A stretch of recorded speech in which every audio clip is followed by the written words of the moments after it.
आज मी दीपक दादा आम्ही कधी भेटलो नाही, पण त्यांचा प्रथम आभार मानतो आणि जनग्राहक मराठी वृत्तपत्र आणि महाराष्ट्र सुपरफास्ट त्यांचे मी मनापासून आभार मानतो. दादांनी जो काही प्रसंग सांगितला, म्हणजे दादा अर्धवट राहिला त्यावेळेस एक प्रसंग अजून आला होता. सूर्य हॉस्पिटल होतं तिकडे, सेम बाळक, त्याला 50 लाख रुपये खर्च सांगितला. 50 लाखाचा खर्च आम्ही त्यांना 2.5 लाखामध्ये करून दिला. आणि आता जो पुरस्कार सगळं मिळतोय ना, हा माझ्या स्वतःचं काही नाही, इथे आता उपस्थित होतो थोड्या वेळात माननीय आनंद कापसाहेब, आम्ही त्यांना म्हणजे हे करतो, त्यांना डेडिकेट करतो, कारण त्यांच्यामुळे आज दीपक सरांची माझी ओळख झाली.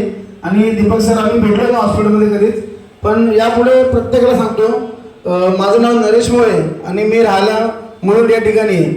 माझ्याकडे सर्व प्रकारचे ऑपरेशन मोफत किंवा अल्पदरामध्ये होतात. माननीय उपमुख्यमंत्री एकनाथ शिंदे साहेब यांच्या इथे मी समन्वयक पदावर काम करतो. तसंच मी ह्युमन राईट मुंबईचे अध्यक्षसुद्धा आहे आणि दक्ष नागरी पोलीस मित्राचे मुंबई जिल्हा अध्यक्ष आहे. त्याचप्रमाणे पत्रकार टीमला मी TV9 पासून सर्व टीमला जॉईन आहे, फक्त मी त्यांच्यामध्ये काम नाही करत.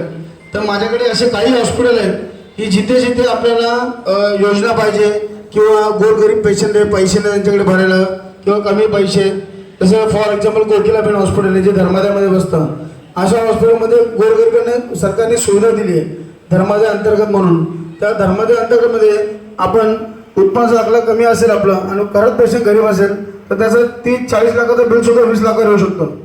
आणि त्याचप्रमाणे आपले मुख्यमंत्री जे फडणवीस साहेब आहेत त्यांनी धर्मादाय योजना चालू केली आहे.